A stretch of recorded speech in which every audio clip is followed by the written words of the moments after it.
자, 세금 보조금 문제 1번부터 13번까지 풀어보겠습니다. 정부가 재화에 부과하는 세금과 관련하여 다음 중 옳지 않은 것은 조세는 경제적 순손실을 이야기하기 때문에 효율성 측면에서 바람직하지 않다. 후생 손실. 소비자와 생산자 간 조세로 인한 부담은 역탄력성 원칙이라고 했죠. 그죠? 그리고 법적 부과가 중요한 것이 아니라 경제적 귀착이 중요하다고 했습니다. 법적 귀착은 중요하지 않다. 이렇게 수요 곡선이 우하향하는 경우 공급의 가격 탄력성이 크면 클수록 역탄력성 원칙, 공급자의 조세 부담은 작아지게 된다. 세율이 높아질수록 경제적 순손실과 조세 수입 모두 증가한다. 자, 이거 한번 볼까요? 수요 곡선 한번 그려보고 공급 곡선 한번 그려볼게요. 물론 직선으로 표현하는 겁니다. 자, 그런데 개당 세금, 종량세가 요만큼일 때는 조세 수입이 요 크기가 되는 거죠. 자, 그런데 여기다가 이렇게 해놓으면 종량세가 커지면 면적이 커질까요? 작아질까요? 예. 또 여기다가 종량세가 크다. 그럼 면적이 커질까요? 작아질까요? 그래서 우리는 이런 것도 한번 살펴봤죠. 직선이 있을 때 딱 중간에서 면적이 가장 커지는 것이고 이 면적은 회색의 면적보다 작은 거죠. 그래서 이제 나중에 이런 표현도 있습니다. 어떤 표현이냐면 래퍼 곡선이라는 것이 있어요. 래퍼 곡선. 어떻게 표현이 되냐면 이쪽 크기로는 뭐 개당 세금이 될 수도 있고 또는 세율이 될 수도 있습니다. 보통 이제 세율이라고 이제 표현을 하고요. 세율. 그리고 위쪽에는 이제 세금 수입, 조세 수입이요. 세율이 커지면 세수가 이렇게 커지다가 어느 정도를 지나가면 이렇게 작아지게 된다고요. 따라서 경제적 순손실, 세율이 높아질수록 경제적 순손실은 커지겠죠. 네. 이렇게 수요 곡선, 공급 곡선 그리고 점점 세율이 커지면 이렇게 후생 손실이 커지는 거지. 하지만 조세 수입은 커지다가 작아지게 되는 겁니다. 따라서 4번은 옳지 않지요. 두 번째 문제. 전기차의 시장 수요 함수가 주어져 있다. 그리고 시장 공급 함수도 주어져 있다. 정부가 전기 소비차 소비를 늘리기 위해서 구에 보조금을 준다고 했어요. 보조금 정책으로 인한 경제적 순손실을 한번 따져보자. 자, 그럼 우리가 해야 되는 것은 일단 머릿속에 수요 곡선, 공급 곡선 그려놓고 원래의 균형을 한번 찾아보자고요. 원래의 균형. 이렇게 120 마이너스 P 마이너스 60 플러스 2P 0 180 마이너스 3P. 그럼 원래 가격은 균형 가격은 60이 되는 걸 알 수가 있고요. 또 거래하는 양도 60이 되는 걸 알 수가 있겠죠. 자, 그런데 이제 구에 보조금을 준다고 했어요. 여기 구에 보조금을 준다고 했습니다. 그러면 역시 역탄력성 원칙이 되는 거죠. 자, 그런데 여기에 1이라는 숫자가 보이고 여기에 2라는 숫자가 보이니까 수요와 공급의 탄력성 비율은 1대 2니까 역탄력성 원칙에 의해서 3개 중에서는 2개, 3개 중에서는 하나. 그리고 9에 보조금을 준다고 했으니까 소비자는 6, 생산자는 3의 혜택을 받게 되는 거죠. 따라서 여기 가격은 얼마가 되는 거야? 문제가 제대로 풀리고 있으면 60에서 6만큼 떨어지니까 54. 문제가 제대로 풀리고 있으면 여기가 63이 되는 거죠. 자, 그래서 일단 이것이 제대로 풀렸는지 안 풀렸는지를 보기 위해서 여기 54를 싹 넣으면 어떻게 될까요? 네, 거래하는 양은 66이 될 겁니다. 네, 그래서 여기다가도 싹 한번 63을 한번 넣어보자. 그럼 126인데 60을 빼면 66이다. 문제가 이제 제대로 풀린 거잖아요. 그렇죠? 자, 그러면 2분의 1 곱하기 9 곱하기 여기 높이 6 그러면 27이라는 것을 얻을 수가 있습니다. 수요가 가격에 대해 완전 탄력적이고, 그러면 완전 탄력적이면 일단 수요 곡선은 수평으로 그어지게 되는 것이고, 공급 곡선은 뭐 우상향하게 그려지겠지요. 물론 우리가 P는 이쪽으로 넘기면 이제 12 플러스 2Q 뭐 이런 식으로 돼서 우상향하는 공급 곡선이 될 겁니다. 물론 이건 기계적으로 나오는 거지. 그런데 이렇게 그림을 꼭 그려야만 하는지는 아직까지 모릅니다. 다음 수부터 볼게요. 시장 기준에서 거래량이 5라고 하자. 거래량이 5다. 시장 거래에서 거래량이 5다. 이러면 여기다가 거래량이 5다. 이렇게요. 거래량이 5다. 표시 한번 해주고. 그러면 여기 가격을 알아야 되겠네. 가격을 알기 위해서는 공급 곡선의 높이로 봐도 되는 거죠. 여기다 5를 이렇게 싹 넣으면 저쪽으로 넘어가서 11, 22가 되겠네요. 22 맞죠? 그런데 이제 생산자에게 단위당 20의 물품세를 부과한다. 소비자에게 부과하든 생산자에게 부과하든 상관이 없죠. 어디? 여기 이렇게 돼가지고 여기가 20이 되는 거예요.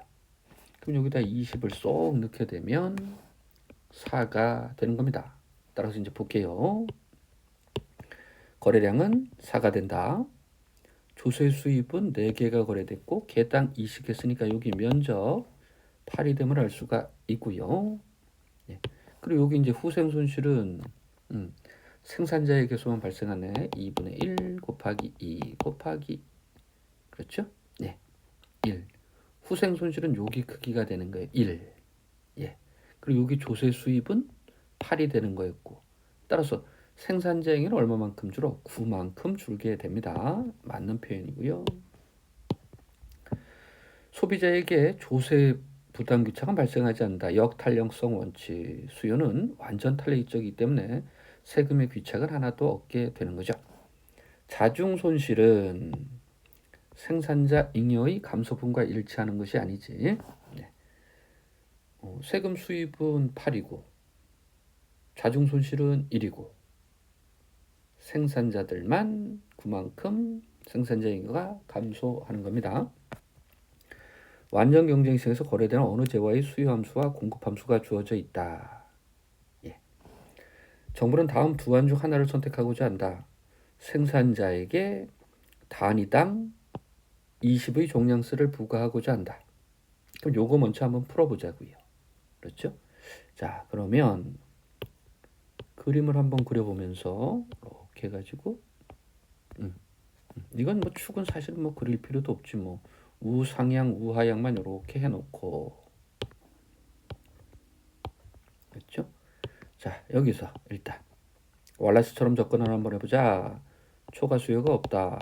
240 마이너스 4p 아하 여기는 60이 되는 거구나.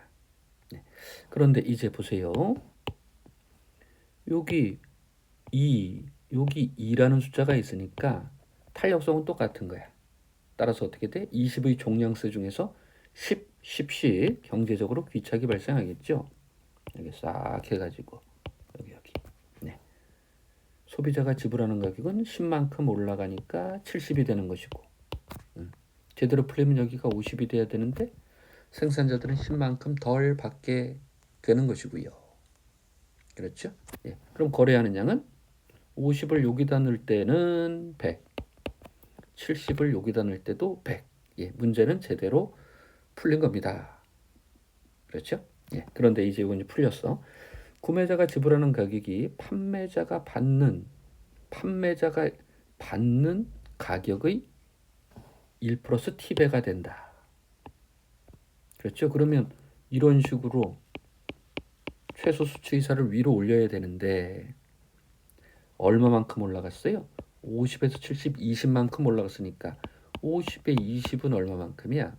100분의 40, 0.4가 되는 겁니다. 특정 재화에 종량세를 부과할 경우 조세 부과의 경제적 귀착에 대해서 한번 살펴보자.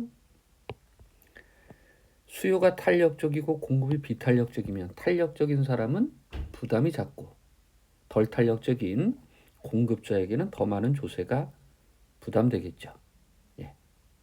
따라서 1번은 옳은 표현이고. 그럼 두 번째 지문을 보자고요. 수요 곡선이 탄력적일수록 수요자의 부담 가격은 더 큰 폭으로 높아지는 것이 아니라 작은 폭으로 높아진다. 여기 잘못된 표현이지. 공급 곡선이 탄력적일수록 공급자가 받는 가격은 더 낮은 폭으로 낮아진다. 수요 곡선과 공급 곡선이 비탄력적일수록 조세 부과 후 균형 거래량은 적게 감소한다. 수요 함수와 공급 함수가 주어져 있다. 완전 경쟁이다. 정부가 사과 가격을 26으로 유지하기 위해 공급자인 과수원에 사과 한 단위당 보조금을 주기로 하였다. 사과 한 단위당 보조금의 크기는 그러면 이건 기계적으로 이렇게 풀면 되겠죠. 수요 곡선하고 공급 곡선이 있다. 그럼 사과 가격을 26으로 한다라면 보조금을 줘가지고 여기 어디쯤 되겠지 이것이 높이가 26이 되는 거예요. 그럼 여기다 26을 싹 넣게 되면 얼마일까? 120에서 26을 빼면 94가 될까요? 94? 네. 근데 94가 거래되기 위해서는 94가 거래되기 위해서는 최소 수치의사가 얼마야? 30을 빼게 되면 64가 되고 그렇죠? 2로 나누게 되면 32가 되겠네. 요 차이는 요 됐고요. 완전 경쟁 시장인 음반 시장의 수요 함수가 주어져 있고 공급도 주어져 있고 정부가 생산자에게 6원씩 세금을 부과한다고 하자. 역탄력성 원칙. 그런데 역수요로 주어져 있으니까 경제적 귀착은 바로 나오네요. 그죠? 2대 1이지. 3개 중에 2개는 소비자가, 3개 중에 하나는 생산자가. 따라서 소비자 부담은 4, 생산자 부담은 2. 역탄력성 원칙입니다. XJ 시장의 수요 곡선과 시장 공급 곡선이 주어져 있다. 그런데 이거 보세요. 완전 비탄력적이네. 가격에 상관없이 그냥 20이잖아요. 그러면 그림을 굳이 그린다면 여긴 20, 공급 곡선이 이렇게 되는 것이고 수요 곡선은 우하향하는 것이고. 그런데 이제 정부가 XJ 한 단위당 10의 세금을 공급자에게 부과한다 그랬어요. 그러면 다 경제적 귀착은 누구에게 발생하는 거지? 생산자에게 발생하는 것이고 소비자가 지불하는 가격은 전혀 변함이 없습니다.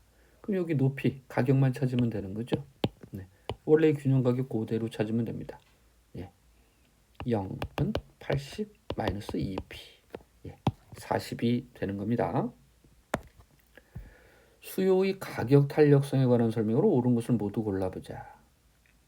수요 곡선은 단 우하향한다. 종량세를 부과하면 수요의 가격 탄력성이 공급의 가격 탄력성보다 클수록 소비자의 부담은 작아지고 생산자의 부담은 커진다. 기억은 옳은 표현. 역탄력성. 경쟁 시장에 개별 기업이 직면한 수요 곡선은 완전 탄력적이다. 우리 아직 완전 경쟁은 모르는 분도 있지만 개별 기업은 시장에서 나타나는 가격을 받아들일 수밖에 없어요. 프라이스 테이커요. 개별 기업은 시장에 영향력이 없는 겁니다. 아직까지 학습하지 않은 분들은, 완전 경쟁을 모르는 분들은 이걸 조금 어렵게 할 수 있지만 이거는 맞는 표현이 되는 거죠. 또 독점 기업의 총 수입은 수요의 가격 탄력성이 영릴 때 극대화 된다. 자, 이것도 이제 독점에서 학습을 하게 되는데 수요 곡선이 우하향하는 직선이면 여기 딱 중간, 네, 탄력성으로 볼 때는 단위 탄력적이죠. 이때 총 수입이 가장 커지는 겁니다. 따라서 가격 탄력성 0일 때가 아니라 1 단위 탄력적일 때 디귿은 옳지 않고 XJ 시장의 수요 함수와 공급 함수가 주어져 있다. 정부가 생산자에게 단위당 종량세 보조금이네요. 100의 보조금을 지급한다고 했습니다. 그런데 어떻게 되는 거야? 탄력성 똑같네요. 그죠? 1대 1인 거지. 그러면 50만큼은 소비자가 적게 내는 거고 생산자는 50만큼 더 받는 거죠. 자, 그럼 또 이제 기계적으로 하는 겁니다. 여기서 망설이시면 안 돼요. 이렇게 돼가지고. 그러면 원래의 보조금 지급 전 균형을 찾아보자고요. 초과 수요가 없다. 빼면은 7,000이고 20P다. 그러면 가격은 350이다. 350이면 여기다 넣던 1,500개가 거래될 것이다. 그런데 100의 보조금을 준다고 했으니까 여기다 선을 싹 그어가지고 생산자는 50을 더 받게 되고 소비자는 50을 덜 내게 되고 그러면 300을 여기다 싹 넣게 되면 어떻게 되는 거예요? 여긴 2,000이 거래되는 거지. 제대로 풀렸는지 보기 위해서 여기다가 400을 싹 넣어도 2,000이 되는 거지. 이것이 바로 후생 손실의 크기죠. 예. 100의 보조금을 줬고 거래하는 양은 500개가 늘어났고 삼각형이니까 2분의 1. 5를 2로 누르면 25. 네. 이렇게 접근을 하시면 되겠습니다. 정부가 X제에 대하여 종량세 부과 또는 보조금 지급을 하려고 한다.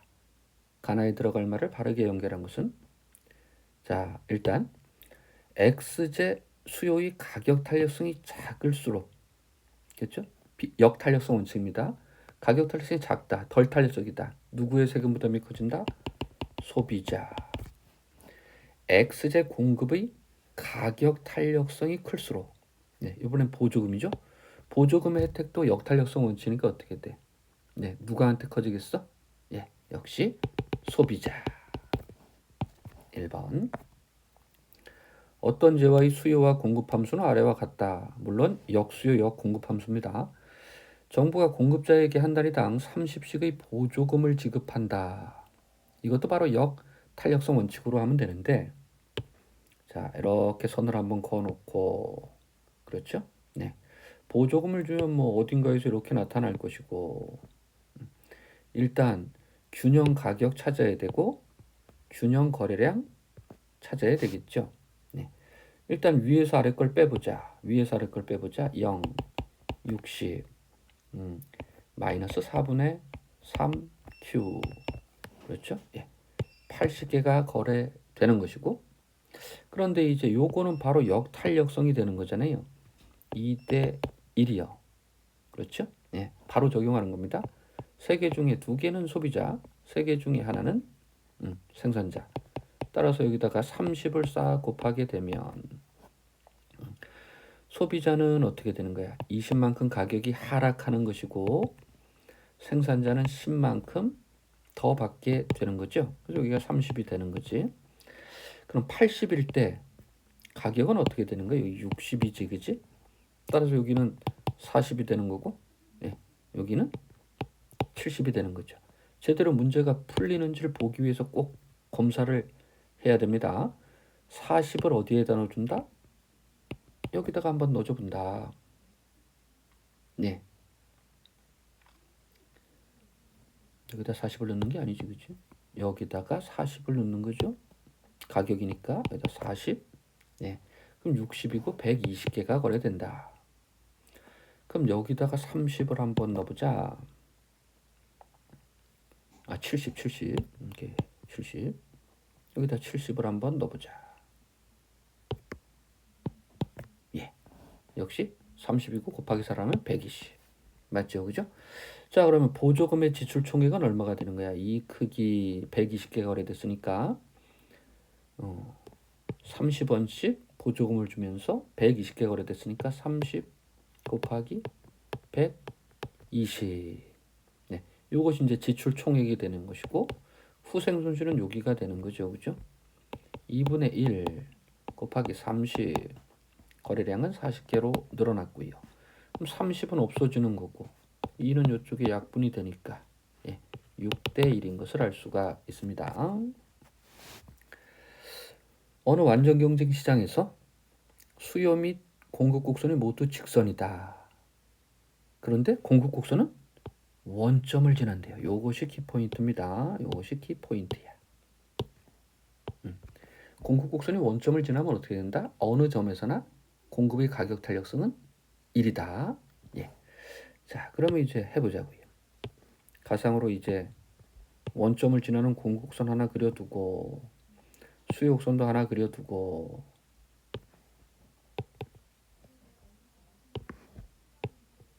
이렇게. 자, 그런데 뭐라고요? 단위당 T의 종량세를 소비자에게 부과한다. 공급자에게 부과한다. 그러면 우리는 가상의 선을 어떻게 걷나요? 이렇게 걷을 거라고요.